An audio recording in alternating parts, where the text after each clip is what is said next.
tassa bhagavato arahato sama sambuddhassa. Namo tassa bhagavato arahato sama sambuddhassa. Namo tassa bhagavato arahato sama sambuddhassa. Yathapi hamaru upham wanakandham akhir hayam paleti rasam adaya ewang kami muni cariti. Sebagaimana seekor kumbang mengumpulkan madu dari bunga-bunga tanpa merusak warna dan baunya, demikian pula hendaknya orang bijaksana mengembara dari desa ke desa kepada Upawaka syair 49. Selamat malam, Namo Buddhaya. Sungguh satu kesempatan yang membahagiakan, di mana kampai kita membuahkan kesehatan, membuahkan kekuatan, sehingga pada malam hari ini kita masih bisa kembali menambah kebajikan dengan datang ke wihara, melakukan puja, menghormat kepada Tiratama Buddha Dhamma dan Sangha, mengulang paliwacana atau sabda Sang Buddha yang ada di dalam Parita Suci, bermeditasi, dan juga saat ini kita punya satu kesempatan lagi, yaitu dengan belajar dhamma ajaran Sang Buddha. Pada malam hari ini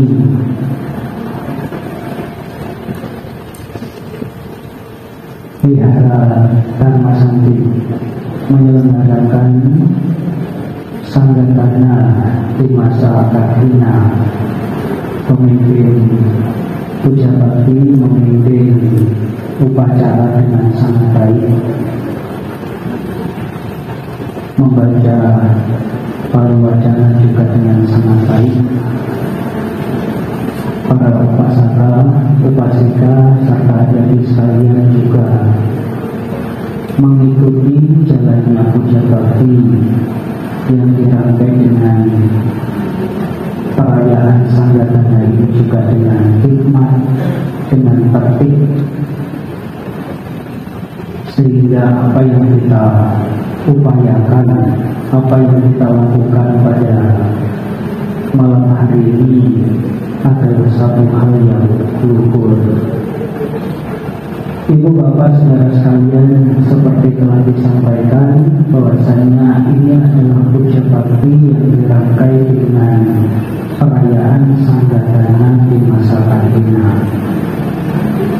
Seperti yang kita tahu bahwasanya para ibu telah purna di dalam menjalankan masa puasa atau berdiam di satu tempat selama 3 bulan selama musim penghujan di tempat-tempat yang telah ditentukan. Sang Buddha memberikan perkenan kepada para biku setelah menyelesaikan masa puasa diperkenankan untuk menerima persembahan jiwa dari umat Buddha. Sehingga dengan berakhirnya masa wasa, saat ini memasuki masa kahina, wihara-wihara bukan hanya di kota, tapi juga di pelosok desa menyelenggarakan sanggatana, memberikan kesempatan bagi para umat Buddha sekalian untuk melakukan kebajikan. Dan umat Buddha dari desa sampai kota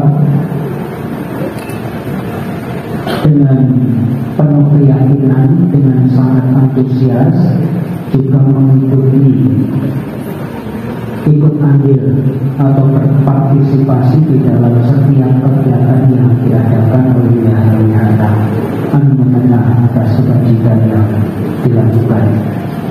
Nah, ibu bapak sekalian,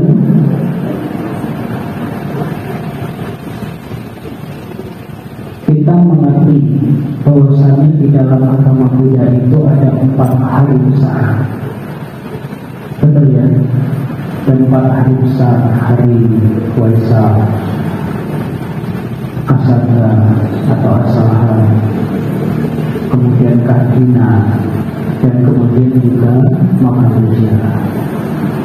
Dari 4 hari besar ini, yang 3 adalah peringatan, ya, yang 1 adalah perayaan. Yang 3 peringatan itu adalah Trisuci Waisak, memperingati 3 peristiwa penting.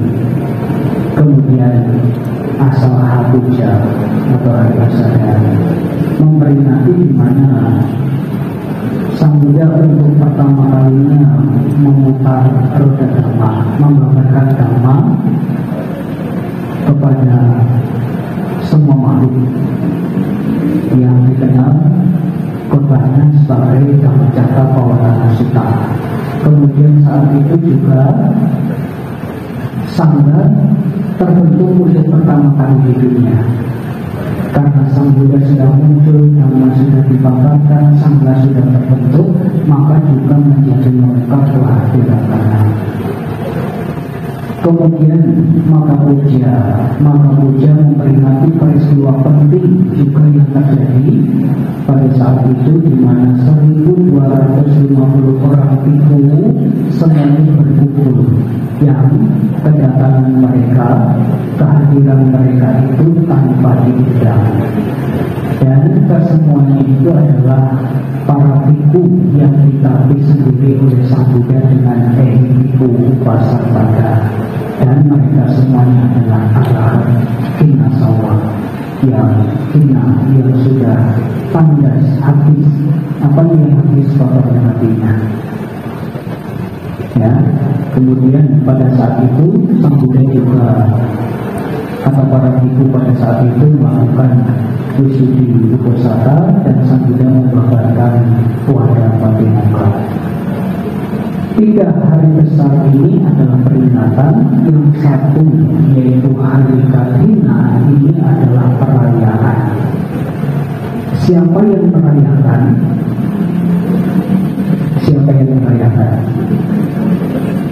Umat Buddha yang punya acara, umat Buddha yang merayakan. Para tamunya ini diundang. Kami diundang untuk hadir, memberikan kesempatan bagi para bapak ibu untuk melakukan kebajikan dengan menyokong kelangsungan sangga melalui persembahan 4 kebutuhan pokok. Ya, jadi sanggatana itu adalah upacara perayaan yang diselenggarakan oleh umat. Dan apa yang Anda lakukan, Bapak Ibu Saudara sekalian, dengan mengadakan sanggatana ini adalah upaya yang luar biasa. Ya, upaya yang luar biasa untuk menjaga kelestarian sangga. Kita sering mengucapkan Buddha, Dhamma, dan Sangha, bahkan Anda tadi juga mengucapkan 3 perlindungan yang bukan hanya diucapkan satu kali, untuk kedua kalinya, untuk ketiga kalinya, ya. Aku berlindung pada Buddha, aku berlindung pada Dharma, aku berlindung kepada Sangha, untuk kedua kalinya, untuk ketiga kalinya, Buddha, Dharma, dan Sangha, atau permata Buddha, permata Dharma, dan permata Sangha itu yang disebut sebagai Tiratana, 3 permata, yaitu Buddha Ratana, Dhamma Ratana, dan Sangha Ratana. Apa itu Buddha? Siapa yang tahu? Apa itu Buddha? Buddha itu adalah gelar bagi orang yang telah mencapai penerangan sempurna. Dengan kata lain, Buddha adalah orang yang berjuang sendiri, atau tepatnya adalah sama-sama Buddha berjuang sendiri untuk merealisasikan kebudayaan, memperoleh mata dharma, menemukan dhamma. Apa itu dhamma? Dhamma itu adalah ajaran tentang kebenaran, ajaran tentang kenyataan, ajaran tentang realita. Maka kalau kita bicara tentang kebenaran, mau di Eropa sana, mau di Asia, mau di Australia, namanya kebenaran yang akan tetap berlaku sama. Misalkan kebenaran tentang perubahan. Tentu saya tidak suka perubahan. Perubahan tidak menyenangkan. Padahal perubahan tidak harus menyusahkan, tidak selalu menyusahkan. Perubahan menjadi lebih baik, itu kan bagian dari perubahan. Kita bicara tentang perubahan. Yang tinggal di sini kira-kira mengalami perubahan tidak? Perubahan. Tapi saya tidak suka perubahan, saya tinggal di Eropa saja, menjamin tidak kalau di sana kita tidak akan berubah. Berubah juga.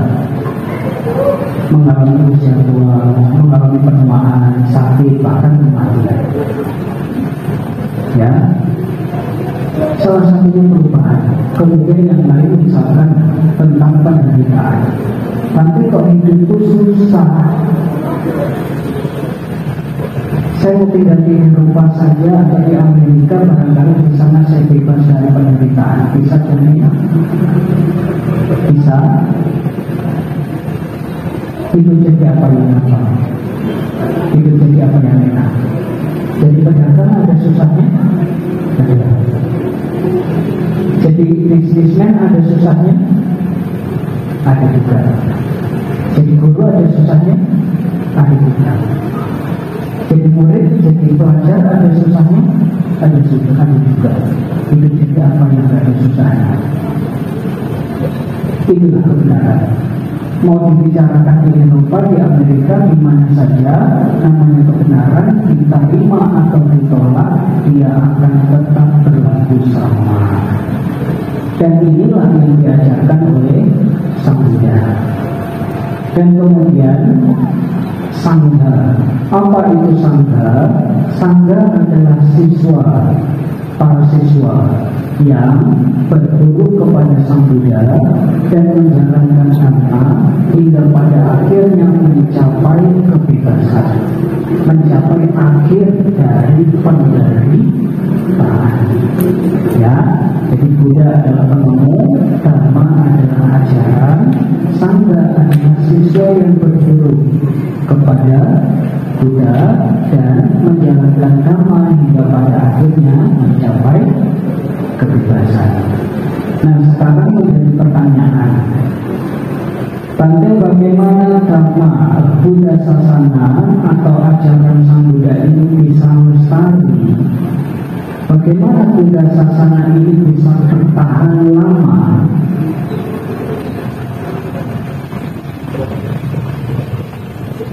Oleh karena apa Buddha Dhamma atau Buddha Sasana ini bisa bertahan lama? Karena keberadaan Sangha, Bapak Ibu. sangga yang melestarikan tradisi, kemudian juga berusaha untuk mewastakan, menyebarkan agama, menyebarkan agama ke segala penjuru. Ya, lalu bagaimana sangga bisa lestari? Bagaimana sangga bisa bertahan lama? Sangga bisa lestari karena disokong oleh manusia sekalian. Ya, maka dari itu Buddha Sasana bergantung pada kelestarian sangga. Kelestarian sangga bergantung pada keyakinan, sokongan, dukungan dari manusia sekalian. Ya, maka dari itu, bagaimana Buddha Dhamma bisa lestari? Ya, kalau kita berusaha untuk melestarikan sangga. Dan bagaimana sangga bisa lestari, bisa bertahan lama? Umat Buddha menjalankan tugasnya, menjalankan kewajibannya sebagai umat untuk mendukung kelangsungan sangga. Ya, nah maka dari itu pada malam hari ini Bapak disampaikan sehubungan dengan ada koneksi atau hubungan antara Papacita, para bhikkhu dengan Ganawasa, dengan iman. Apa hubungannya? Supaya sangga bisa lestari sehingga bisa melestarikan juga menjaga agar Buddha Sasana bisa bertahan lama. Maka dari itu antara para bhikkhu dengan umat Buddha sekalian harus ada hubungan. Hubungan yang dimaksud di sini adalah hubungan yang saling mendukung, hubungan yang saling menunjang.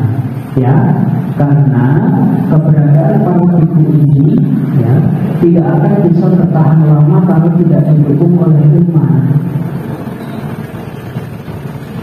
Tidak akan bisa bertahan lama kalau Anda tidak sokong, terutama 4 kebutuhan pokok mereka. Ya, maka kemudian ada perumpamaan yang menggambarkan hubungan antara para bhikkhu dengan umat, yaitu seperti air dengan ikan. Bapak Ibu melihat ikan tidak akan bisa hidup kalau tidak ada air, betul? Tapi air tidak selalu membutuhkan ikan. Artinya para bhikkhu tidak akan bisa bertahan hidup atau bertahan hidup dengan lebih lama kalau tidak ada keberadaan umat. Tetapi keberadaan umat tidak selalu membutuhkan kehadiran atau keberadaan para bhikkhu. Akan tetapi dengan kehadiran atau keberadaan para bhikkhu ini diharapkan kehidupan Anda menjadi lebih baik. Kenapa penting? Oleh karena kehadiran para bhikkhu punya tugas, punya kewajiban untuk mengarahkan Anda pada kehidupan yang baik, terhindar dari kejahatan dan mengembangkan kebajikan. Ya, jadi hubungannya seperti air dengan ikan. Dan kalau boleh kita ambil bahasa yang umum, barangkali hampir setiap yang di sini tahu. Dulu kalau kita belajar IPA, belajar sains di sekolah gitu, atau anak-anak yang masih sekolah, kita sampai hafal diajarkan oleh guru mengenai hubungan antara dua makhluk hidup atau lebih yang disebut sebagai simbiosis. Yang pertama adalah simbiosis parasitisme. Hubungan antara dua makhluk hidup atau lebih, di mana yang satunya untung, satunya dirugikan.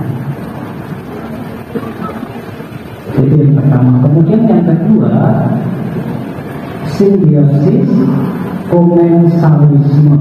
Apa itu? Adalah hubungan antara dua makhluk hidup atau lebih, yang satunya untung meskipun yang lainnya tidak merasa rugi atau tidak dirugikan. Nah, kemudian yang ketiga adalah simbiosis mutualisme, yaitu hubungan antara dua makhluk hidup atau lebih, yang satunya untung, yang satunya yang lainnya juga untung, sehingga dapat dikatakan simbiosis mutualisme adalah hubungan antara dua makhluk hidup atau lebih yang saling menguntungkan. Ya, maka dari itu supaya puja sasana bisa tetap lestari, kita harus berusaha untuk menjaga kelestarian sangga. Bagaimana sangga bisa lestari?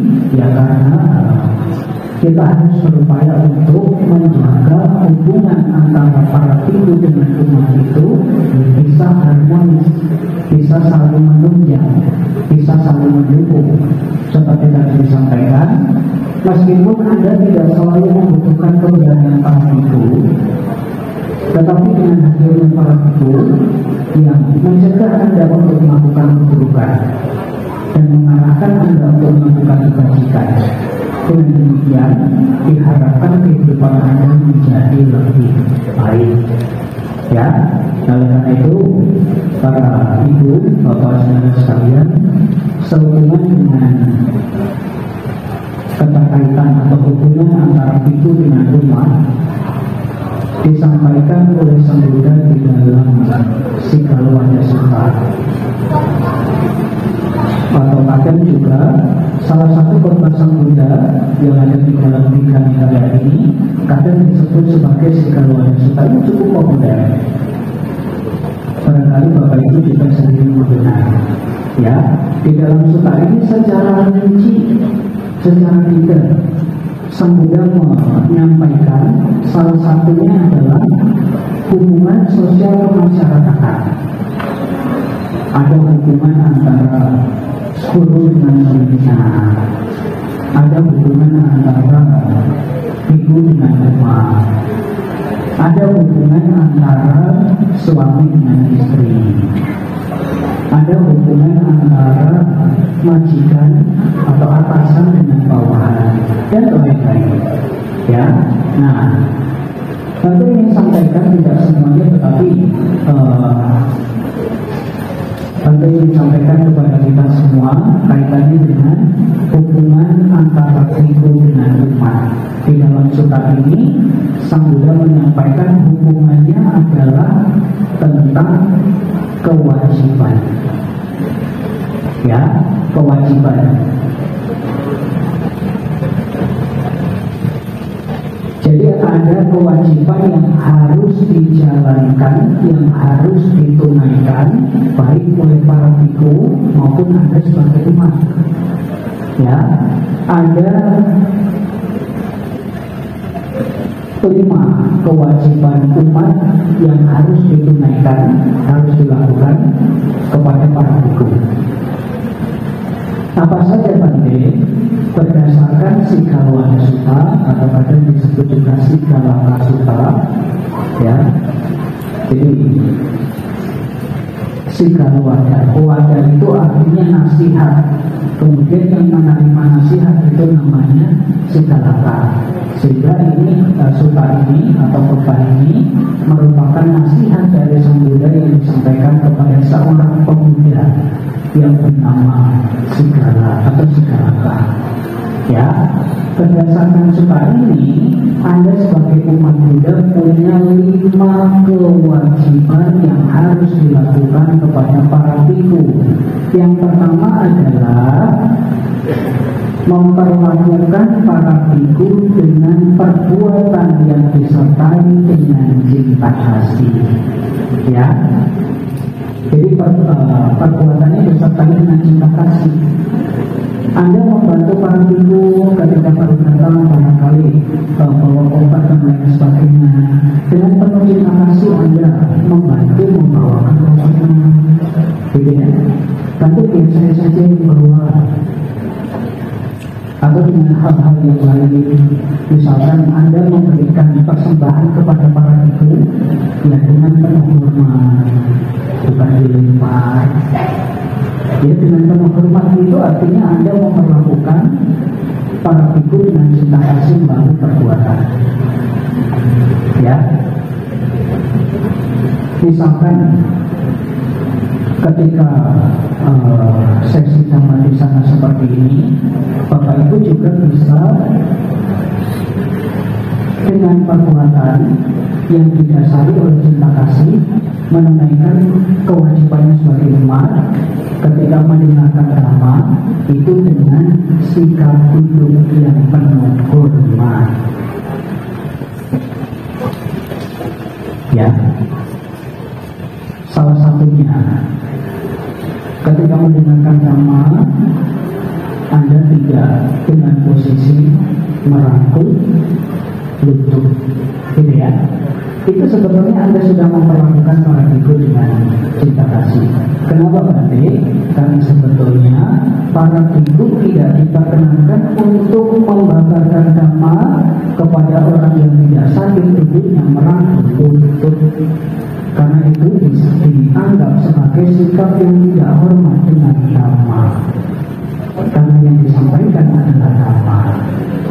Maka dari itu, ketika Anda mendengarkan dhamma kemudian duduk dengan sikap yang baik, itu sebetulnya adalah upaya Anda untuk menjalankan kewajiban yang pertama. Ya, itu yang pertama. Kemudian yang kedua, memperlakukan para ibu dengan cinta kasih melalui ucapan secara verbal. Mentang-mentang dekat dengan bandingnya, jangan kemudian panggil-panggilnya bro, berdatang. Atau kemudian mentang-mentang dekat dengan bandingnya, ya, kemudian Anda berbicara seperti seolah-olah Anda berbicara dengan teman. Itu juga ya, upaya menjaga atau upaya untuk menunaikan kewajiban sebagai umat kepada para ibu, yaitu dengan berucap dan penuh cinta kasih, bukan dengan nada mengumpat, bukan dengan nada yang menghujat. Nanti kalau ada sesuatu yang ingin saya sampaikan terkait, misalkan ada satu atau dua hal yang tidak sesuai, bagaimana tadi? Jadi sampaikan saja, tidak perlu. Tapi dengan kalimat atau dengan kata-kata yang baik, yang sopan, yang menyenangkan. Gitu ya, itu yang kedua. Kemudian yang ketiga adalah memperlakukan mereka atau memperlakukan para ibu dengan cinta kasih di dalam pikiran. Meskipun hanya di dalam pikiran, hendaknya para umat itu ya pikirannya tidak disertai dengan kebencian atau keserakahan atau hal-hal yang lain, meskipun hanya dari pikiran. Saya sudah persiapkan ini dan itu apa segala macam, bahkan saya rela untuk meninggalkan pekerjaan saya untuk membantu kegiatan wihara. Ketika sambutan kok berarti tidak sebut nama saya ya. Oh, pantai ini begini, pantai itu begitu. Pantai ini tidak begini, pantai itu begitu. Pantai seharusnya begini, tidak begitu. Meskipun hanya di dalam pikiran, hendaknya Anda isi pikiran Anda dengan pikiran yang penuh cinta kasih, pikiran yang baik, pikiran yang positif. Ya, ada satu syair disampaikan oleh Sang Buddha di dalam Dhammapada. Luka dan penyakit macam apapun bisa disebabkan oleh mereka yang saling bermusuhan. Akan tetapi pikiran yang diarahkan secara salah akan melukai seseorang jauh lebih berat. Ya, Maka dari itu arahkan pikiran pada hal-hal yang baik, hal-hal yang positif, hal-hal yang bermanfaat. Di zaman Sang Buddha ini makanya saya sampaikan, ya Anda berhati-hati dengan pikiran. Di zaman Sang Buddha ada satu kisahnya seorang pemuda bernama Surya. Surya ini pagi-pagi dia mau mandi, kalau tidak salah mau mandi atau mau menuju alun-alun bersama teman-temannya. Dia adalah seorang pangeran, dia mau pergi mandi bersama teman-temannya naik kereta begitu. Kemudian di dekat gerbang kota melihat Bante Mahakacayana. Bante Mahakacayana ini memang seorang biku yang memiliki tubuh jasmani yang memancarkan aura yang sangat bagus gitu. Kalau zaman sekarang mungkin orang menyebut kulitnya gurih gitu. Ya. Nah, karena melihat Bante Mahakacayana berkulit aura seperti itu, si Surya punya pikiran yang buruk. Bagaimana kalau kulit istriku juga seperti itu? Atau bagaimana kalau dia menjadi istrinya? Dengan berkata seperti itu, memiliki pikiran seperti itu, saat itu juga, mohon maaf, kelaminnya berubah menjadi seorang wanita. Ya, nah karena merasa malu dengan kejadian itu, kemudian dia turun dari kereta, kemudian lari meninggalkan teman-temannya. Lari, kemudian dia menuju ke salah satu kota bernama Tarsila. Karena dia masih punya perhiasan dan lain sebagainya, kemudian dia memberhentikan kendaraan yang lewat. Kemudian saya menumpang ke kota Tarsila. Oke, dia numpang, kemudian sampai di kota Tarsila. Karena dia memiliki wajah yang cantik juga, tidak lama kemudian dia dinikahi oleh seseorang di kota itu. Dan dari pernikahan itu dia memiliki 2 orang anak. Sebelumnya ketika menjadi laki-laki dia juga punya 2 orang anak. Nah, setelah menikah punya anak dan lain sebagainya, satu ketika ada utusan dari kerajaan tempat dia tinggal sebelumnya untuk mencari si Surya ini. Nah, dia mengenali utusan itu, kemudian ditanya, saya kenal kamu, saya kenal orang ini, saya kenal orang ini, saya kenal dia. Kamu kenal saya tidak?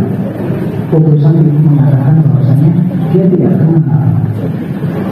Ya, kemudian dia menceritakan saat-saat bagaimana dia bisa berupa kelamin dan lain sebagainya, dan saat itu bisa sampai di kota tersebut. Nah, kemudian utusan ini menyarankan, kalau begitu kamu minta maaf saja sama Bante Mahakacayana. Kemudian Bante Mahakacayana diundang. Setelah diundang, beliau datang. Surya, wanita ini meminta maaf kepada Bante Mahakacayana. Sesaat setelah minta maaf, kelaminnya berubah lagi jadi pria. Ya, nah, kemudian dia merasa merasa maaf, jijik begitu ya. Dia merasa jijik. Kenapa dalam satu kehidupan, dalam satu tubuh, kok bisa berubah-ubah kelaminnya? Karena dia merasa muak, jijik, kemudian dia menjadi biku.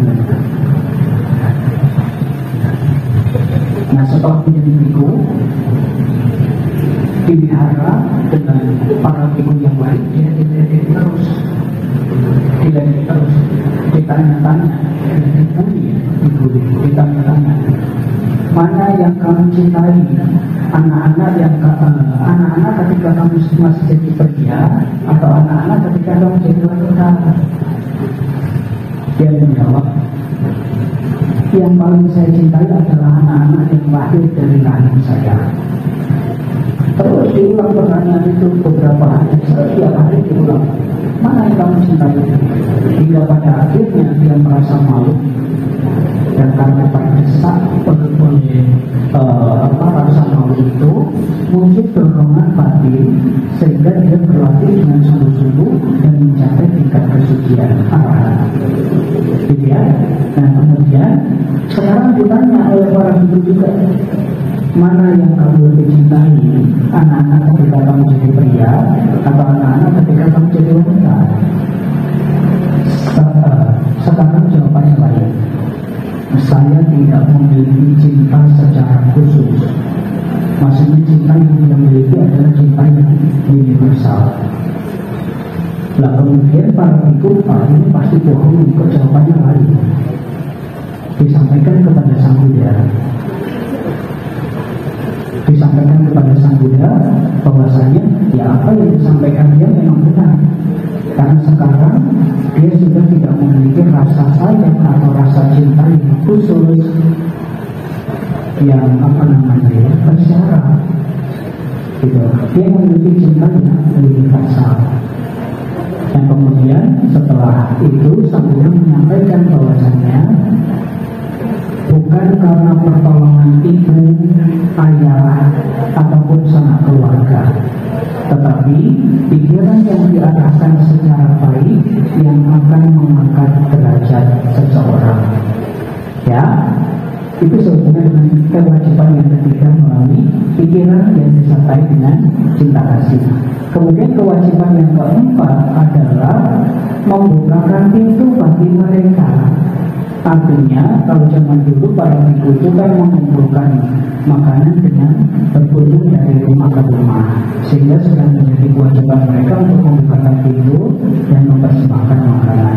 Zaman sekarang Anda bisa upayakan ini, seandainya para santri datang ke rumah, ya Anda persilahkan duduk, gitu ya, diperlakukan dengan hormat, dengan ramah. Kalau di Jawa ada tradisi ketika ada tamu, ya, di malam juga sering disampaikan. Nah, oleh PKT, kalau ada tamu itu kumpul lungguh subuh, gitu ya. Yang artinya kumpul hormat. Lungguh silakan dulu. Subuh artinya disubuhi minuman meskipun air putih, gitu ya. Itu tugas yang keempat.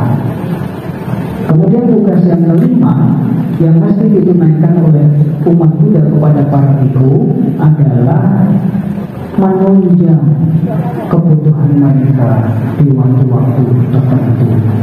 Ya, 4 kebutuhan pokok para biku: pakaian atau jubah, makanan, tempat tinggal, tempat obatan.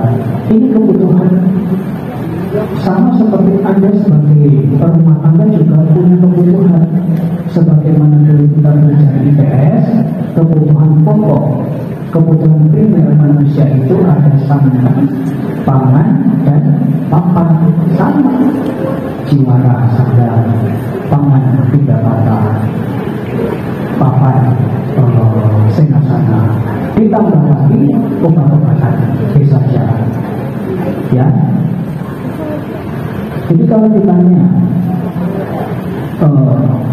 Bante, kami sebagai umat Buddha, peran kami untuk mendukung pelestarian Buddha Sasana apa? Apakah kami harus jadi biku, harus jadi samanera, hasilnya samaneri? Tidak harus menjadi biku, tidak harus menjadi samanera, hasilani, tetapi dengan Bapak Ibu berusaha untuk mendukung kelangsungan sangga dengan mempersiapkan atau menunjang ketersediaan, ketercukupan 4 kebutuhan pokok itu adalah kontribusi yang sangat luar biasa yang Bapak Ibu sudah tunjukkan, yang Bapak Ibu sudah upayakan untuk menjaga kelestarian Buddha Sasana. Ya, tidak harus jadi buku sama dan lain sebagainya, tetapi kalau Anda dengan sungguh-sungguh mendukung 4 kebutuhan pokok para biku, itu sudah kontribusi yang sangat luar biasa umat Buddha. Ya, termasuk juga salah satunya menjaga kelestarian itu bersama Buddha Sasana ajaran Sang Buddha. Anda mengantar para biku, menjemput para biku datang itu kan untuk acara atau untuk tujuan menyebarkan dharma. Jadi kalau suruh Anda menjemput atau mengantar, itu Anda sudah berusaha untuk mendukung atau menunjang Buddha Sasana, gitu ya. Ini adalah 5 kewajiban umat yang mesti ditunaikan kepada para biku. Ya, tetapi Anda tidak hanya cukup menjalankan kewajiban, Anda juga punya hak yang harus kami tunaikan, yang harus kami berikan, yang harus kami upayakan untuk bisa Anda terima dari para biku. Ada 5 kewajiban umat. Sementara kewajiban itu kepada umat ada berapa? Ada 6. Ada 6 kewajiban itu kepada umat berdasarkan segala sunnah. Jadi lebih banyak kewajiban siapa? Lebih banyak kewajiban umat atau lebih banyak kewajiban para pandai? Kewajiban orang lebih banyak, tetapi bukan masalah banyak atau sedikitnya, tetapi yang paling penting adalah bagaimana kita bisa menunaikan setiap kewajiban itu. Ya, yang pertama kewajiban para biku adalah mencegah umat untuk melakukan keburukan, kejahatan. Diminta atau tidak diminta, ketika kami melihat Anda akan melakukan perbuatan buruk, sudah sewajarnya, sudah sepatutnya kami cegah. Tapi saya kemarin dipukul dia, saya mau balas ya. Jangan, ya jangan, tidak boleh. Bukan pasti tidak merasakan. Nah, kalau sudah begitu repot. Mungkin mengarahkan orang untuk berbuat baik lebih gampang, tapi mencegah mereka untuk berbuat baik ini butuh keberanian, butuh kebijaksanaan. Karena menggunakan kata seperti ini kadang orang bisa terima, kadang juga tidak. Menggunakan kata seperti itu nanti dia bisa tersinggung, tidak terima, kadang juga bisa terima. Ya, tetapi yang paling penting, tugas yang pertama atau kewajiban yang pertama yang dilakukan oleh para biku adalah mencegah umat melakukan perbuatan jahat. Kenapa penting? Karena kebahagiaan itu sulit untuk diperoleh mereka yang melakukan perbuatan jahat. Kalau Anda mendapatkan kebahagiaan, tetapi Anda masih melakukan kejahatan, maka selama apapun kebahagiaan itu belum akan dapat kita rasakan. Ya, jadi itu yang pertama. Kemudian yang kedua, selain mencegah untuk melakukan perbuatan jahat, yang kedua juga mengarahkan atau menganjurkan umatnya untuk melakukan kebajikan. Tidak berbuat jahat saja tidak cukup, Bapak Ibu. Anda ingat di dalam Wajah Patimura itu kan, Sapapa, Pasta Akarana dan seterusnya. Tidak melakukan kejahatan, tidak melakukan segala bentuk kejahatan, menambah kebajikan. Tidak berbuat jahat saja tidak cukup. Ibaratnya dulu sering sekali kita mendengar pepatah rajin pangkal pandai, kalau hemat pangkal kaya. Hemat pangkal kaya. Jadi kalau orang hemat akan menjadi kaya, gitu ya. Sekarang misalkan Bapak Ibu dikasih uang 100.000, misalkan dikasih uang 100.000, Anda harus berhemat paling tidak sehari habis 1.000, atau sehari Anda gunakan 1.000 saja. Sudah hemat belum? Hah? Cukup tidak? Cukup tidak sehari 1.000? Hah? Masa tidak cukup? Jajan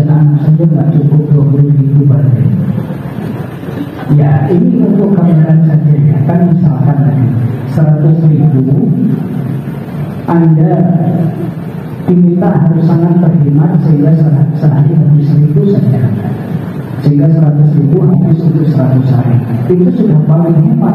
Tetapi dengan berhemat saja Anda jadi kaya apa tidak? Kalau tidak menambah satu pundi-pundinya, kalau tidak menambah pundi-pundinya, ya dari mana bisa kaya? Meskipun hanya berhemat, gitu ya. Maka sejalan dengan ajaran Sang Buddha, tidak melakukan kejahatan di satu sisi, di sisi lain Anda juga harus menambah kebajikan. Maka kewajiban yang kedua yaitu menganjurkan Anda juga untuk berbuat baik. Berbuat baik apa nanti? Umat Buddha tidak kurang kok. Yang penting Anda ingat kuncinya, ingat pintunya. Kalau Anda mau mengisi dirinya kebajikan, melalui pintu mana? Pintunya ada 3 kok. Pikiran, ucapan, tindakan, dan jasmani. Tidak harus hanya dengan berdana. Baca parita itu juga kebajikan. Ya, bermeditasi itu juga kebajikan. Ya, itu yang kedua, kewajiban para ibu. Kemudian yang ketiga, memperlakukan umat dengan cinta kasih atau dengan kasih sayang. Artinya, bentuk kasih sayang para biku kepada umat itu diwujudkan dalam bentuk ketika Bapak Ibu mengundang para pandai-pandai, saya baru bikin rumah, saya mengundang pandai dibaca parita. Karena bentuk kasih sayang para biku datang baca parita, memberikan khotbah singkat anusasana. Kemudian di saat-saat yang lain, misalkan ada orang pandai keluarga saya meninggal, saya mengundang pandai untuk baca parita, para biku datang. Dengan penuh kasih sayang, kami memahami bahwasanya Anda sedang berduka, sehingga kami datang untuk memberikan semangat, memberikan penguatan. Yang paling penting, kami memberikan pemahaman kepada Bapak Ibu tentang kebenaran itu, sehingga Anda dapat menjalani atau menghadapi situasi yang tidak menyenangkan sekalipun dengan pengertian yang benar. Gitu ya. Jadi kewajiban yang ketiga adalah memperlakukan umat dengan cinta kasih atau kasih sayang. Kemudian yang keempat adalah menyampaikan atau memberikan dhamma yang belum pernah didengar. Jadi kami berkewajiban untuk juga menyampaikan, barangkali Anda belum pernah dengar satu topik dhamma apa gitu ya. Nah, kami juga berkewajiban untuk menyampaikan kepada Anda sekalian, sehingga pengetahuan Anda, wawasan Anda juga menjadi bertambah. Jadi karena kalau Anda punya pengetahuan yang luas, itu berkah yang utama. Kemudian yang kelima, yaitu mengklarifikasi dhamma yang sudah pernah didengar. Kalau yang keempat yang belum pernah didengar, yang kelima mengklarifikasi. Artinya mungkin Anda sudah pernah dengar ceramahnya atau dhamma itu, tetapi ada satu atau dua pokok bahasa yang Anda belum jelas.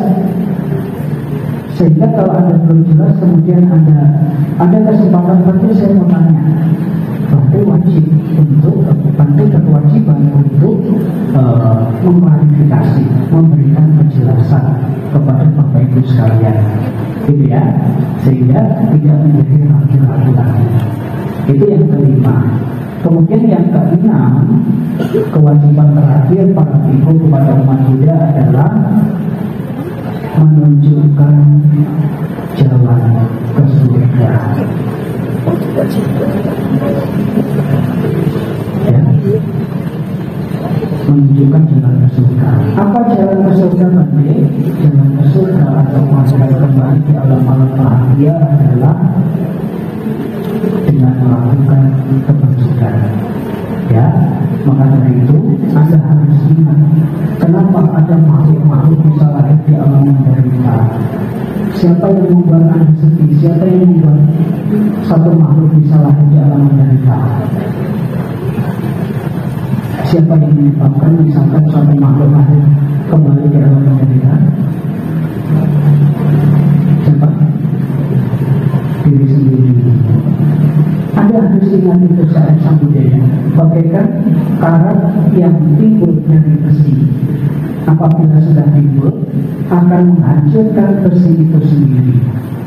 Demikian pula tindakan-tindakan yang buruk yang dilakukan oleh seseorang akan menjerumuskannya ke alam kelahiran yang menyedihkan.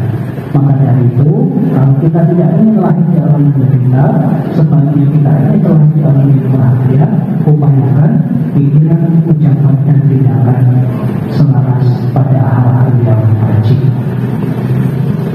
Ya, bukan hanya kelahiran di alam surga yang paling tinggi, paling luhur.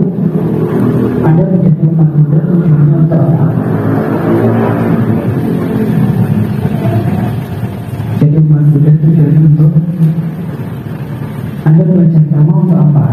Supaya apa?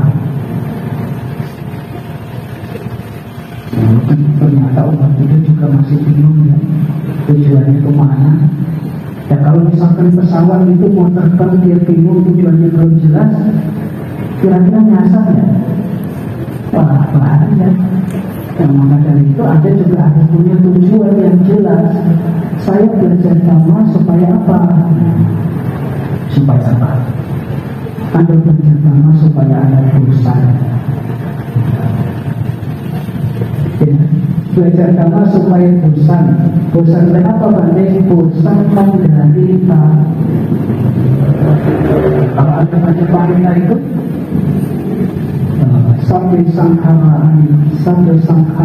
anjati, sampai sangkara tunghari, sampai dhamma anjati. Dia dapatnya pasang kita akan menjadi juga esa makhluk setia, gitu ya. Segala sesuatu tidak kekal. Apabila seseorang melihat ini dengan jelas, maka dia akan jenuh terhadap cerita. Karena kejenuhan terhadap cerita itu adalah jalan menuju kesucian. Maka dengan dhamma seperti itu supaya Anda jenuh. Kalau Anda jenuh menderita, Anda akan cari jalan supaya bebas dari penderitaan. Tapi kalau Anda tidak jenuh terhadap penderitaan, berarti Anda betah menderita. Ya, jenuh apa benar? Iya. Nah, dari itu Ibu Bapak Saudara sekalian, sebagaimana yang telah disampaikan, ada hubungan yang erat antara para bhikkhu dengan umat Buddha sekalian, yaitu hubungannya adalah simbiosis mutualisme, hubungan yang saling menguntungkan. Maka dari itu, sebanyak atau sedikit apapun yang paling penting bagaimana kita bisa menunaikan kewajiban-kewajiban kita, sehingga keberadaan para bhikkhu juga keberadaan para umat bisa saling menunjang untuk meningkatkan kualitas batin hingga pada akhirnya kita dapat mencapai akhir penderitaan. Karena atas kebajikan yang telah dilakukan pada malam ini, semoga yang disampaikan bisa dimengerti, bisa dipahami, juga bisa dipraktikkan di dalam kehidupan sehari-hari. Selamat melakukan kebajikan dalam acara Sanggatana di masa akan datang. Semoga kita semua semakin maju di dalam dhamma, akhir kata ditutup sampai serta bawaitu sekitar. Semoga semua makhluk berbahagia.